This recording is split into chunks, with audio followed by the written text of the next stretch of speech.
പരിശുദ്ധ പരമ ദിവ്യകാരുണ്യീശോയ്ക്ക് എന്നേരവും ആരാധനയും സ്തുതിയും പുകഴ്ചയും ഉണ്ടായിരിക്കട്ടെ. ഇന്ന് ഏപ്രിൽ മാസം 23-ാം തീയതി ബുധനാഴ്ച. വിശുദ്ധ യൗസേ പിതാവിൻ്റെ മധ്യസ്ഥം തേടി ഇന്ന് നമുക്ക് പ്രാർത്ഥിക്കാം. പുതിയൊരു പ്രഭാതം തന്ന നല്ല ദൈവത്തിന് നന്ദി പറയാം. കർത്താവേ, ഇന്നായിരിക്കുന്ന എല്ലാ മേഖലയിലും അവിടുത്തോട് കൂടെ ആയിരിക്കാൻ, അവിടുത്തെ സംരക്ഷണത്തിന് കീഴിലായിരിക്കാൻ ഞങ്ങൾക്കെല്ലാവർക്കും കൃപ തരണമേ. യോഹന്നാൻ്റെ സുവിശേഷം 15-ാം അധ്യായം 6-ാം വചനം ധ്യാനിക്കാം. എന്നിൽ വസിക്കാത്തവൻ മുറിച്ച ശാഖ പോലെ പുറത്തെറിയപ്പെടുകയും ഉണങ്ങിപ്പോവുകയും ചെയ്യുന്നു.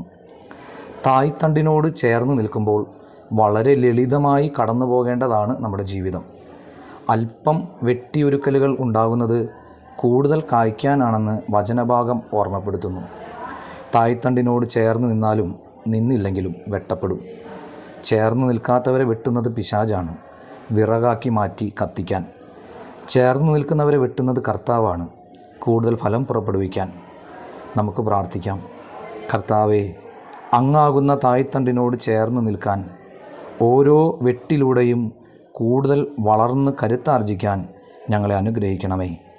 എല്ലാവർക്കും നന്മ നിറഞ്ഞൊരു ദിവസം ആശംസിക്കുന്നു.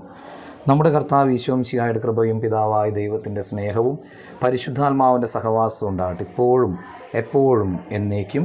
ആമേൻ.